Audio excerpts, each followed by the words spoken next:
And I love this sassy man era that we're stepping into because what is happening? I love it. I enjoy it. I like it. Let me tell you why you like the sassy man era. It's because Why? you're married.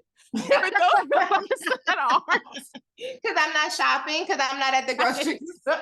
My bad. I'm gonna start taking. I'm gonna mess the algorithm up so they'll calm down a little bit. Because I'm telling you, I'm boosting the sassy men up. Let me see you in the comments on a burner account about yes. It's giving the whole. I'm all in the whole thing.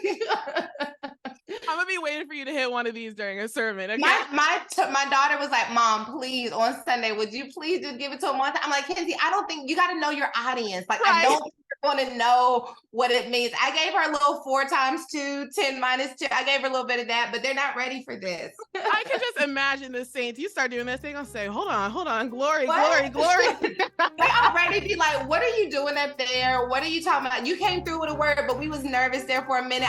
They're not ready for this."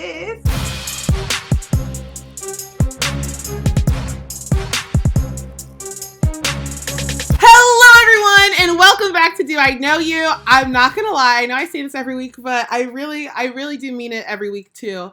Do I Know You has the best guests on the internet. I'm so sorry. Like, God is just really godding is the only way I can describe it. Today, I have someone who I have genuinely looked up to for so long. I am deeply inspired by her. She has literally helped save my faith walk so many times, and by the grace of God, of course. And like, I know you've seen her. She's an icon. Your favorite sermon probably has her in it. She is a powerhouse. She is a multi-hyphenate. She is an author. She's a pastor. She's a speaker. She was a blogger. She's a podcaster. She's a host. She's a conference organizer and put on her of 40,000 people. She is the head of Women Involved. She is Pastor Sarah Jakes Roberts. This interview, it really blessed me in a lot of ways. I know it's going to bless you too. She just came out with this book, All Hope Is Found, which we talk about a lot. Like, I'm still speechless because it was so good. She is so raw, and she gave us so much vulnerability in this, which I expected nothing less. She's so incredible. That's one of the many reasons that we all feel so connected to her. But she gave us some insight on next year, what's cooking with Women Evolve. She gave us words of encouragement. She gave us just so much insight. So let me back up. Pastor Sarah's father is globally known household name, Bishop T.D. Jakes. Great man of God. Her mother is Mrs. Riiiiiightttt Jakes, First Lady Jakes, amazing woman of God. And Pastor Sarah is a force to be reckoned with. That's the only way I can describe her. I cannot wait for y'all to see this. I really think I promise you things like broke off of me as we were talking. So I just hope you feel encouraged. I hope you feel loved. I hope you are reminded that there's hope. There's hope in all situations. And we talk about that a lot. We talk about identity. But yeah, I love it so much. I will be replaying it for the rest of my life. So shout out to you, Pastor Sarah. But without further ado, I present to you Pastor Sarah Jakes Roberts. Pastor Sarah, welcome. I'm so happy to have you. Thank you. I'm excited to be on. I already feel like I should have done an extra layer of skincare last night because the glow is there. Baby, I wish I didn't have time to beat my face down and really honor what this moment is. So she's very much so giving natural Eve energy right now. No, you're giving Eve in the best way. I'm so here for it. Wait, also, here's a random question. So I started doing a little less makeup before I go to church because I'm like, if I'm about to be undignified, like, what's the word when my lashes are falling off? But your face is B. I have to ask, I'm sure it's your makeup artist, but what is the setting spray we're using? Morphe setting spray. Wow. But you know, okay, so really it's about the base, right? It's about how we prep the skin. Period. And so we put on a moisturizer, but then now this is a little controversial, you know what I mean? But I'm doing what works for me. You got to do what works for you. Period. But It's that simple. milk of magnesia on the skin, like a thin layer. And we go like the city on tour. Like I never had breakouts. We put the milk of and then we set it with Morphe. I have oily skin, so wow. Is milk of magnesia like the white thing? You like the white paint? Oh, I'm about to do it. And if it clogs my pores, you said it just worked for you. I So promise that's not me. Okay, yeah.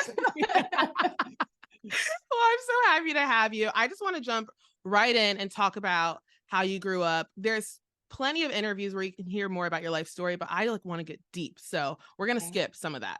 So, okay. You grew up in West Virginia. You moved to Dallas when you were 8. And that first very few people know that. So you're off to a really great start. Okay. Love it. So that first Sunday, you said over 1,000 people signed up for church. And that sense of safety that you used to feel, it immediately was gone because people were seeing your dad as this like fantasy or like Bishop T.D. Jakes. And, you know, he's just your dad. So on top of that, your sister is this prayer warrior. Your brothers are great singers. And you said you felt like super misunderstood, disconnected. And fast forward to now, I know we fast forward over a lot, but a lot of pain, a lot of pain, a lot of growth, a lot of transformation. And now you're in the spotlight for your own anointing, right? And it's really interesting because normally people come on Do I Know You and they're trying to like step out of the shadow, like I'm not in this box, right? But you offer something really different. I heard you say, I don't mind being in my dad's shadow because I'm under his protection when there is heat. I'd love to just hear about this a little more and the things that you've learned from his walk that you can now apply to yours. Well, my dad has, I'll give you a perfect example. So we just had Woman Evolve 2023 and we had, 40,000 women there and it was maybe 3:00 and doors opened at 5, but registration opened at 10. Okay. And we had 40,000 people registered, which for me, it's like crazy, right? We all had 20,000 people before 2022 even ended. We had 20,000 people.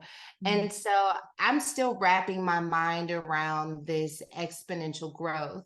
And so the day that we're like supposed to be stepping into it, I'm like, they're not going to come. You know what I mean? Like, they're not going to come. Because how?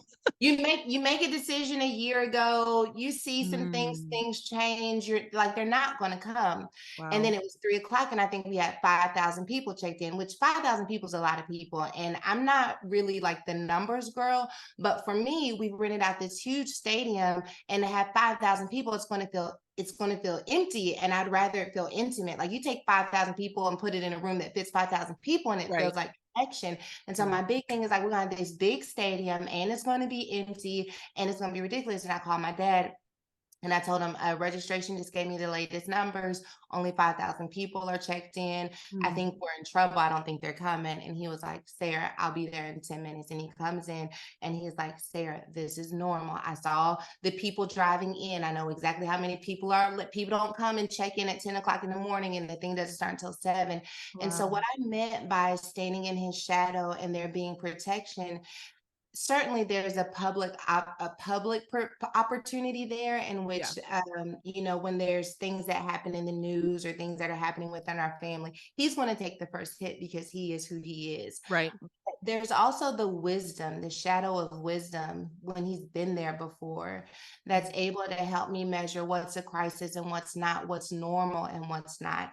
And so at this stage in my ministry, though it is uncharted territory for me, he's gone ahead of me. Wow. And so living in the wake of his ship, this huge ship that has been his life, has helped me to navigate me as I'm taking my steps. That is so beautiful. I know that tag, once you said in 10 minutes, you said, okay, I'll be waiting for you in 10 minutes.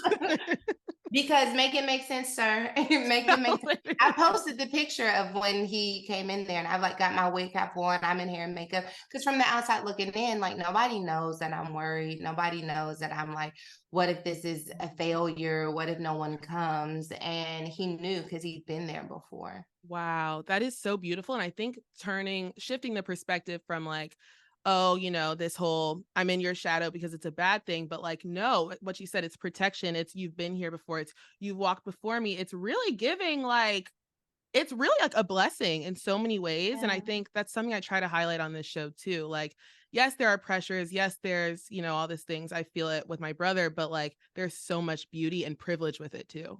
There's exponential privilege with it. I was talking, when my dad was coming up, when we moved to Dallas, there were 50 families who moved with us. And a lot of those people's family members were like, that's a cult. If you would pick up and leave your state with your family, that's a cult. And they were depending on him. They believed in the gift of God on the inside of him, and they wanted to serve that gift and making sure that it impacted as many people as possible. And so he worked not just for our family, but he had to make this make sense for the people who would move there. You have 1,500 people joining and giving their resources to build a church in a city from a stranger. Like, he's got to take care of these resources. We got to pay these buildings off. We got to keep these lights on.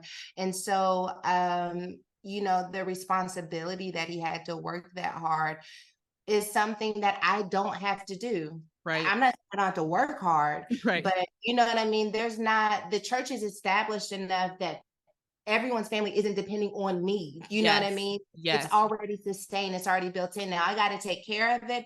I got to grow it. I got to make sure that we take it into the next dimension. Like, that part of it is true, but I don't have that pressure because he's gone ahead of me in that way.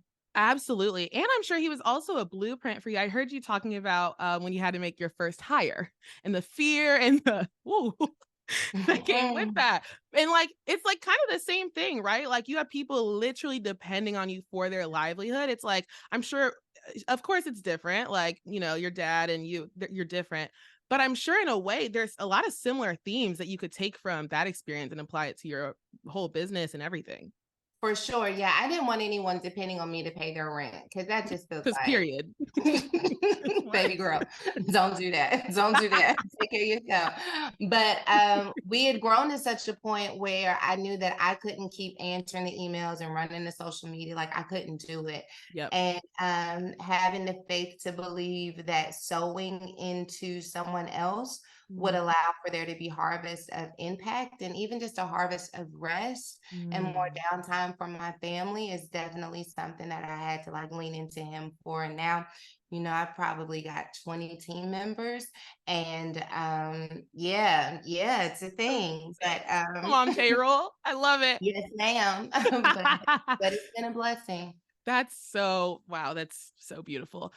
You talked about identity a little bit, and I want to go deeper there. So for everyone who doesn't know, you got pregnant at 13, had your baby at 14, and your new book, period, y'all, pause. All Hope is Found. Go pick it up at literally any store. So incredible. But you said that for the following decade, you were literally like living to prove other people wrong. Like, this is not who I am. I'm not this. Like, look at me. I went to school, all the things, right? And that was like a rock bottom for you, was trying to live for other people. And that is relatable. Wow. So you were trying to create this image of your life that wouldn't make you cringe, but you said you were cringing at like your identity. Like, that's your truth, And I think about a lot of our past. I think about my past and, just so many things that I like literally, when you're going to sleep and as you close your eyes, you just get like an embarrassing moment from 8 years ago. You're like, ooh, like I just think about all of those moments. And, we try to distance ourselves, and you say that we're living divided. I think that's a perfect way to put it. So I'm curious, what really brought you to this place of wholeness? Because I know it wasn't as easy as just flipping a switch. It wasn't. It took a lot of rehearsing.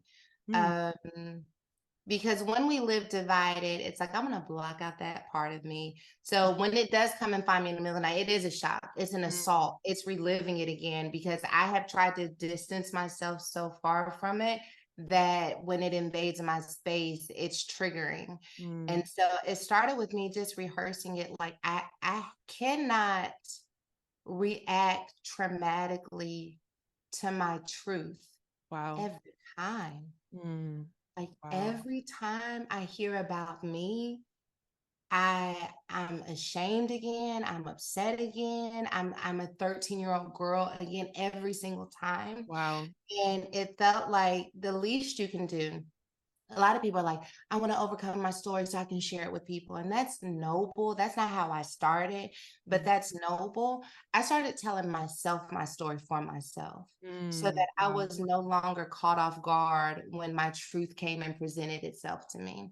Right. So I think that that was part of it. I think the other part is most of the time we are disappointed at the outcome of a decision, but we don't look at that moment in context. So we're replaying one scene of the movie, the Come scariest part on. of the movie, the most devastating part of the movie. But if you zoom out of the picture and you start at the beginning credits and you see the family of origin and you see the social circle and you see the emotionally immature parents and you see the rejection and you see the molestation and you see the abortion, when you see the whole story in context, and then you look at this 13-year-old girl who was angry and lonely and rejected and abandoned and wanting to feel close to somebody, choosing to say, if this will make you like me, then you can have my body, Right. then it doesn't have the same amount of shame of I got pregnant at 13 and I'm rubbing my belly. Like I was a girl who was searching for something and I had to learn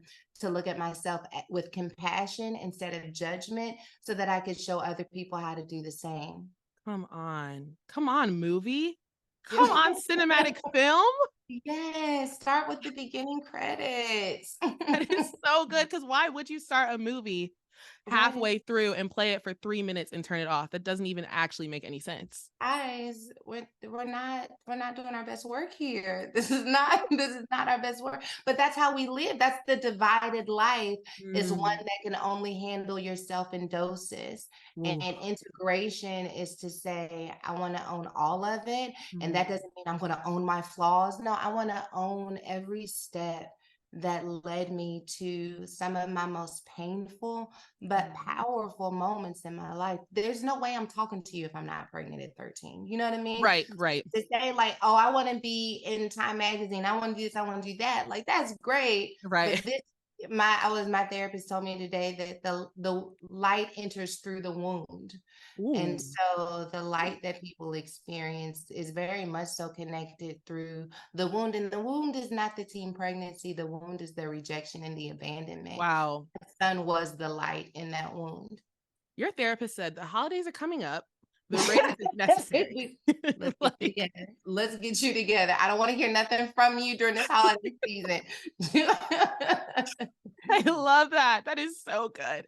On this piece of ownership, I think something that God is teaching me right now is like, I'm walking around like this. You know that Arthur meme where it's like the closed fist? Like this is literally like, this is how I'm walking around, like holding on to dead stuff. And he's like, I'm trying to give you more. I'm trying to give you new things. Open up your fist. But I'm like, no, God. Like, for example, like hyper independence, LOL. Like, it is too much. He's like, stop trying to protect yourself, all these things. And I know you can relate because no, you talked about like you're not used to reporting anybody, like be my own boss. What Like it's just me. But I've been working on it, and shout out to my therapist too. But it's really interesting. I feel like I've experienced so much tension as I'm trying to like slowly unclench my fist. And I'm curious, how are you able to make the distinction between tension because like, yes, this is right and we're going to face resistance and, you know, we're moving in the right direction, but like there's natural tension, and then tension from like, you're on the wrong path. Like you're trying to force something that's not for you. Cause that's something right now that I'm like, where am I? I think in both instances, you let it go. Oh, yeah. Wow. You just really gagged me right now. Okay. Yeah, I think in both instances, you let it go.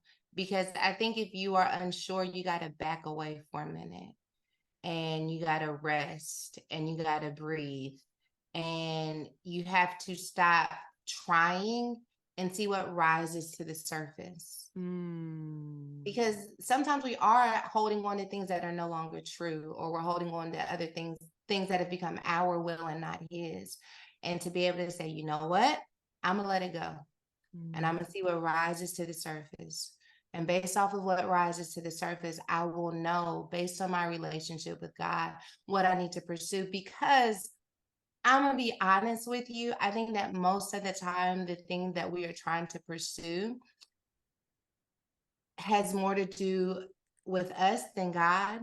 Because at the end of the day, God is into you, not your achievements, not your accolades. Like, I want your soul to prosper above all else. Wow. I wish that your soul would prosper. And if you're clenched so tight that your soul is no longer prospering, but your business is prospering, you didn't win. Wow. And so to be able to say what's most important is that I give my soul rest, I give my soul peace. And then from that place, can I push this gently without fear of losing, without fear of rejection, without fear of failure? If I can push it because I am not it, my identity's not connected to it, then I can bring the best creativity and innovation, because this isn't going to define me one way or the other. Or I can recognize that, like, this isn't even something that moves me closer to God's purpose. I don't feel like I'm God's hands and feet on the earth when I do this, but I think in both instances, you have to let it go to really experience that. Not you in my business. The thing is, I don't understand how we just met and you just wrecked me like that. Did I? I'm sorry. You're not sorry. No, I'm not. I'll be honest, but I do like to tell people that because I think it makes them feel better. So I'm not, but I am. Yeah. I love that. Let it go either way. And that, honestly, I feel like that helps me too so much, because like, it's surrender, right? Like, no, like, a position of surrender is never going to lead me wrong. Like, open up those fists, baby. Like, let it go. Why can't you let it go? But so that's Woman Evolve has a theme every year, and the theme for 24 is surrender. That's the word. Yeah. Are you serious? Surrender. I don't even know what that journey is going to be. I don't even know what that means about 2024, but I prayed and I heard a lot of stuff, but God just kept bringing me back to surrender. So yeah, that's our word. Trust. I'm locked in. When you got the word, I know you were talking about in this book, when you got hope, you were like, let me keep praying. Like, clearly that wasn't it. It's not sexy enough. When you got surrender, what was your reaction initially? Like, I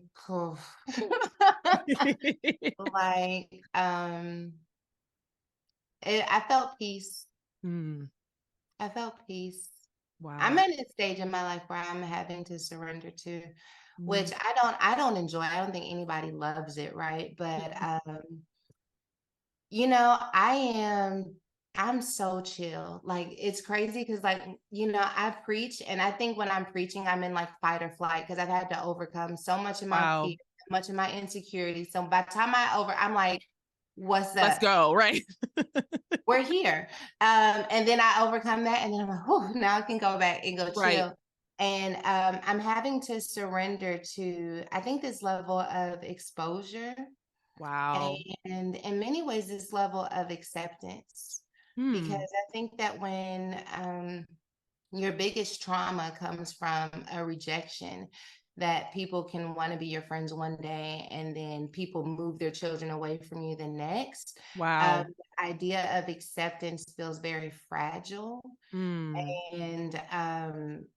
yet I incubate rejection. Like, it feels very safe to me to know that, like, you don't like me. Like, because I feel like maybe at least I know, right? That you don't think I'm smart, that you think I'm doing too much like that. I'm like, at least I know. But the idea that you could like me today and not tomorrow, that doesn't feel safe to me. And so I'm having to surrender to this level of exposure and also this level of connection with people without being defined or playing to it. And so that's definitely, it's my word too. So I'm curious to see how God like drags me this year with that.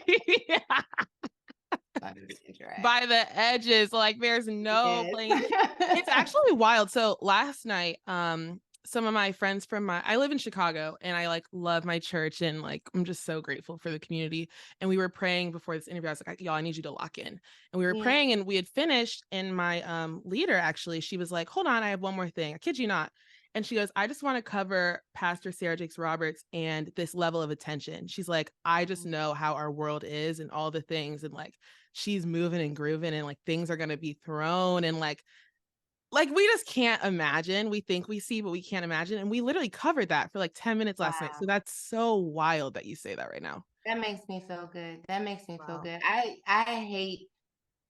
I hate the way we love people one day and hate them the next. So I think the more that people are like, I love you, that's my girl. I'm like, oh God, it's gonna be that much worse when they find out she used to smoke. I be trying to tell y'all everything, and then y'all love it even more, which I hate.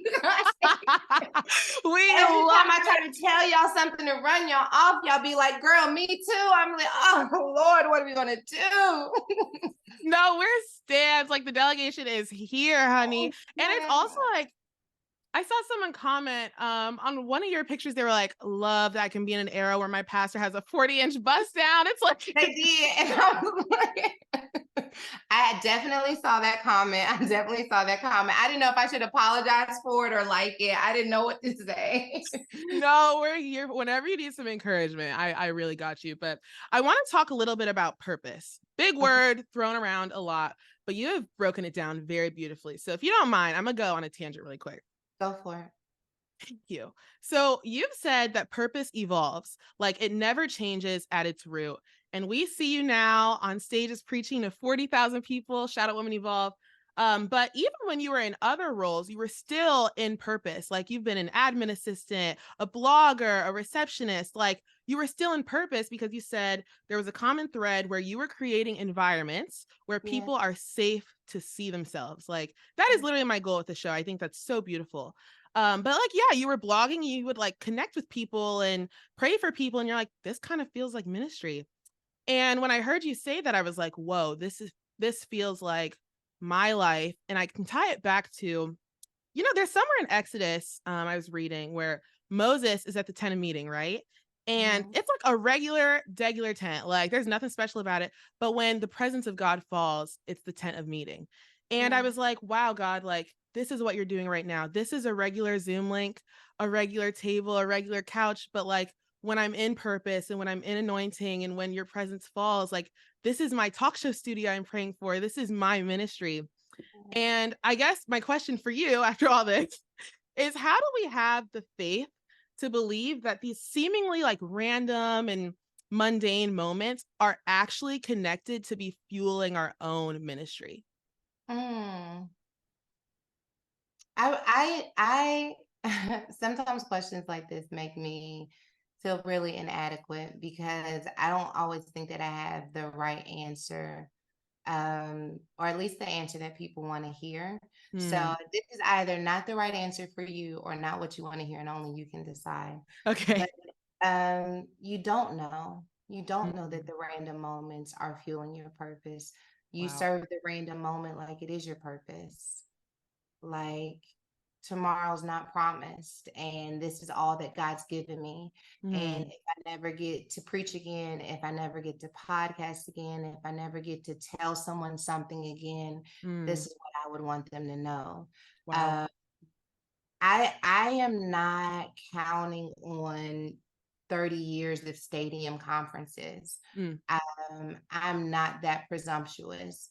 If God allows that to be my destiny, I'll respond.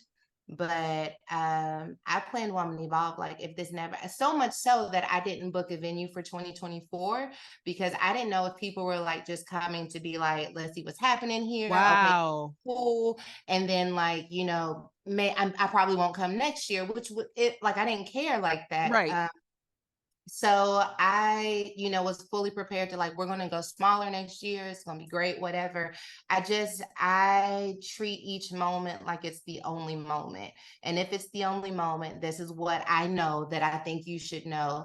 And I'm planning next year the same way. You know what I mean? Like if this is the only moment, then this is what we're going to do. And I think you just serve what you have in the present with all intentionality, with as much gratitude and fulfillment as possible. And you see how that unfolds. Now, why would that be inadequate? Because that's a word. Because it's not, The reason why I say that is because I'm not one of those people who look at my life and I'm like, I always knew I was going to be here. Right. So I can't give you a perspective that I don't have. Totally. All I know is that I served each moment like it was the only moment. Like my husband and I talk all the time.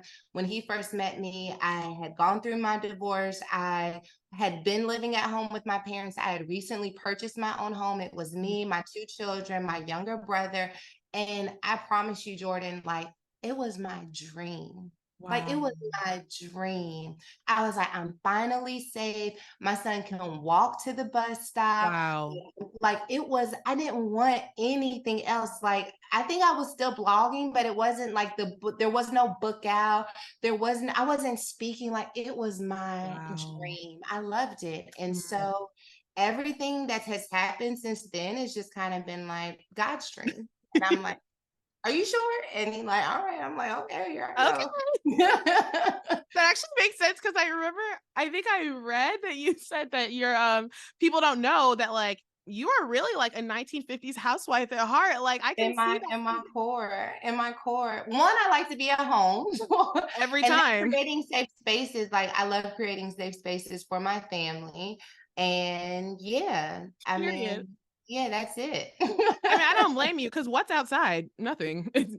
I've been there, and I can tell you, it was 10 years ago. It was real ghetto. I don't know. I don't know if it's Benjamin Button, and maybe it has reversed a little. But what I do hasn't. know, okay, just checking. I can assure you, it hasn't. Like the one time a year that I do step outside, I'm like, Lord, like your kings are out here doing this on TikTok. Like they're like, Lord, like make sense. I love can I tell you, I love TikTok. I like being in safe spaces at home, but I like being outside on TikTok. I love TikTok. And I love this sassy man era that we're stepping into because what is happening? I love it. I enjoy it. I like it. Let me tell you why you like the sassy man era. It's because you're married. Because I'm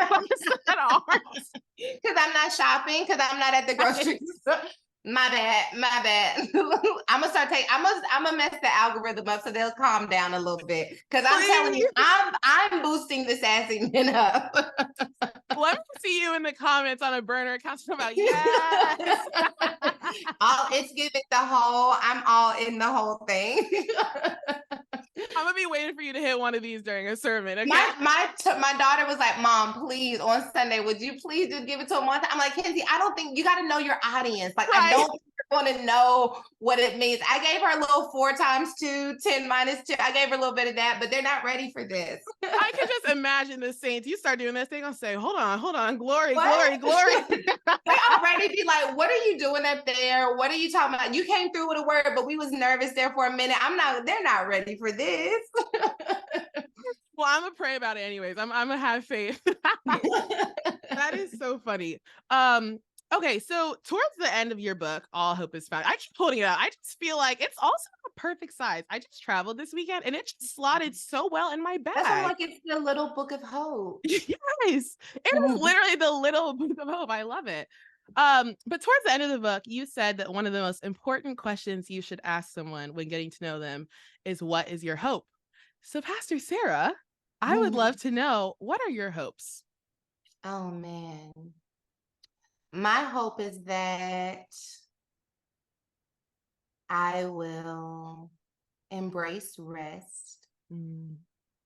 My hope is that I will accept love, spread grace, and never abandon power. And it's that simple. But the thing is, it's not that simple. So period. Like crazy. Yeah. That's beautiful. We're going to revisit this in a couple of years and see, how your hope is doing. But I feel like you're doing externally, I feel like you're doing all those things so beautifully and with so much grace and poise and, just everything. So I can really appreciate that. It's interesting. Even like 2 years ago, you had said that your current biggest fear was to be so busy building your life that you'd miss it. Like now, how do you think you're doing on that? This year I definitely missed it a bit. This year I did. but I know that I did. Mm, So that makes yeah. me happy that I Yep. can adjust. My year's slowing down, and I'm looking forward to catching the replay. Oh, that's amazing. That's so great. Okay, so we do have a time limit, so we can't sit here and talk all day. So I just have one more question for you. So towards the beginning of this conversation, we talked a lot about how 23, 24 was like a really pivotal age for you because it took, that decade to work through all the thoughts and all the things to get to a place of wholness. Well, I just turned 23 a couple weeks ago, and it's my Jordan year. Gosh. You're a baby. Did you think I was older? I don't know if I even thought about how old you were, but 23, you're a baby. That's so good. Congratulations. I'm so proud of you to be in purpose and trying to help other people at 23 years old. Do you know how hard your 20s are? They're I'm trash. feeling it. They're so trash. There's so many things trying to define you when you're trying to be a grown-up, but you're not really a grown-up, but you're doing the things you think you should be doing, and you're trying to get it right, and you're not sure if you're getting it right. Like, the 20s are so hard. I'm sorry. You're talking about you're sorry, but you're still boosting the sassy men. Like, which is it? what pick? I don't know. No, I mean, yeah, I definitely am feeling, but you know what? Like, God revealed to me when I was 8, this, like, I guess you could call it a vision of me on a stage, like microphone in hand. Like, I've known since I was 8 that this was some form of purpose. So, like, shame on me, honestly, if I didn't start when I was 8, but shame on me if I wasn't on track by now. Cause I feel like if he didn't want me to, jump in it head first, he would have revealed it at 30, 35, 40, Yeah. So I don't know, but sorry, I got off topic. Basically, I have really big hopes for this year, for my Jordan year.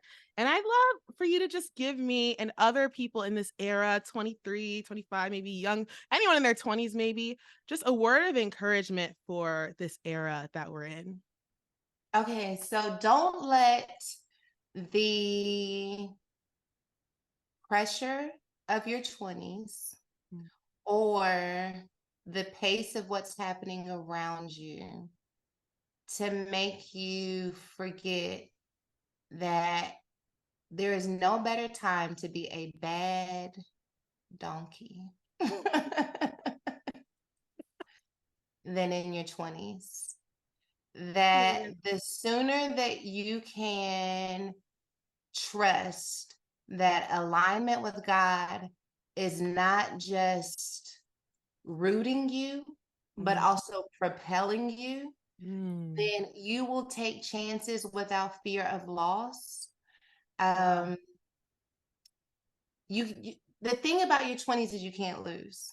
Like, the only way you lose in your 20s is if you think that you lost, because no matter what happens in your 20s, like, you can recover, you can rebound, and you can still have an incredible rest of your life. The 20s are not as definitive as they make themselves out to be. So innovate, create, take risks, do things you said you would never do, try things you said you would never try, because these are the developmental years of your purpose, your sound, your identity, your desires, your wants. And so live vibrantly in your 20s and explore, broaden your worldview, laugh, trust your gut and your instinct. Don't wait for the heartbreak to have the boundary. Trust that if the boundary leaves you isolated for a moment, it's only so that you can have real connection for the remainder of your life. Wow. And know that what God can do with you in your 20s sets the tone for your 50s. Like, wow. Your yes will be your yes and your no will be your no, because you gave your 20s plenty of room to breathe and to experience all that's within life. Yeah. You know those Pinterest posters that are like 10 things I wish I knew when I was 20. I feel like I just got that in real life. Now you just gave me the cosign to quit my full-time job and be like, hey, if you know that at the end of the day, I won't be homeless if I quit the job, I just might be a little like living at home-ish, or a little, right. sleeping couchish, but quitting that job might mean that it's the only way that I do X, Y, and Z. Like, take a chance. Heard you. Take a Heard chance. you. Now, not if you're gonna be homeless. I don't want you on the streets. But what's little couch surfing in your 20s? It's a sleepover. You can. Wow. It's a sleepover. You know what I mean? As you Love know, it, and then Brittany. just for those of you who are still like, to know, figure out your savings, downsize, figure out your savings so that you can figure out if this don't work out in 6 months, then maybe I'll pivot or I'll get a part-time job to supplement the Yeah. savings. Like those are some practical tools. But if you're like on that YOLO stuff, and the worst thing that can happen is that you got to sleep on somebody's couch, then just know, all right, it didn't work. I'm on the couch. I'm getting me a 9 to 5, but at least I tried it because I did what I need to do. Entering our bad donkey era. I love that. I'm a bad donkey is what I'm trying to tell these people. I literally love that so much. And I feel validated. I feel renewed. I feel hopeful. I truly just feel like, I don't know, I feel like the things that I cry to God about at night, like that he just confirmed through you. So just I will thank tell you. you, I was 23 when I got divorced. I know we got to go. You can edit this out. No, if you want. it's okay. I was 23 when I got divorced. And part of the reason why I did it, one, after going through what I went through with my pregnancy stuff, I'm like, do I want to get divorced after 4 years in marriage? Like, Oh, yes, wow. marriage is bad, but like you've only been married 4 years. This is going to be another failure, and you're already in failure row. Wow. But I'm like, but do you want to spend 5 more years, 10 more years trying to figure out whether or not this is going to work? If you get divorced now, you could still recover and build a life. If you need to go back to school, if you need to, you can go back home, you still got time to figure it out. And so I got divorced at 23. I met my husband at 25. Wow. No, I bought my house at 25. And then I met my husband at 25 too. I got married at 26. I moved to LA, everything. I was still in my 20s when my story turned around. Wow. But it's because I decided to take that chance and not just say, I'm young and no, I was like, this may be your only shot. What do you want to do with it? It's exactly what you said about, we don't know when we have the next moment. So give your all to this exact moment. Yeah. Wow. I love that. Okay. It's giving home ownership at 25. It's going to be a good few years, Pastor Sarah. Eat, mama. I just want to congratulate you on literally everything. Are you woman evolved? I'm so going next year. Trust. I will be there. The book, you just won the Vanguard Award from Black Women's Health. I feel like every day there's something new, and rightfully so. But I just deeply, deeply appreciate you, and thank you for investing in me for this 45 minutes. Oh, my pleasure. It's been an honor. Thank you.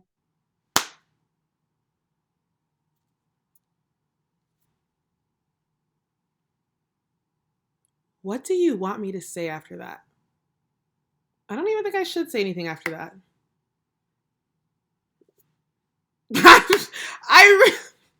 I don't have much to say. Let me just say this. Thank you, Pastor Sarah. Thank you. Y'all, I don't think, maybe you do understand, but for those of you who don't understand, this woman is charting new territory. I really can't express the speed at which she is moving, and the fact that she took time to come on Do I Know You and share her journey and where she's at, and the vulnerability, and also the encouragement for all of us. I mean, you just don't really get that anywhere else. And so I don't want to let this moment pass without just deeply, deeply expressing how much that meant to me. If you know me, you know I've been watching Pastor Sarah for a very long time and following her very closely. So I just really, that was so amazing. I felt like I was talking to my BFF. But that's one of her gifts, is that everyone feels like she's their best friend, because her radical transparency, her truth, it's not giving fraud. It's never giving that. It's not giving fake. It's giving, this is who I am. This is what God has done for me, and period. And y'all also got a little sermon out of it too. So even though we rebuke the sassy men in the name of Jesus, thank you so much, Pastor Sarah, for coming on. Make sure y'all check out her book. She did not tell me to do this. I read this book over the weekend and I loved it. All Hope is Found. It is just so great if you're feeling like you're in a place of confusion or you're down and out, or maybe you're feeling up high. You know, seasons always change. So make sure to read it. It's so great. Woman Evolved. I will be there next year. So if you're interested, I will link her socials, but she's everywhere. And thank you all so much for tuning in. I hope this blessed you. I hope you learned something. I hope you felt seen. I hope you felt validated. I hope you felt encouraged, because that's the point of Do I Know You? So very grateful for her. Grateful for all of you. I will see you soon. Cheers to you. Mwah.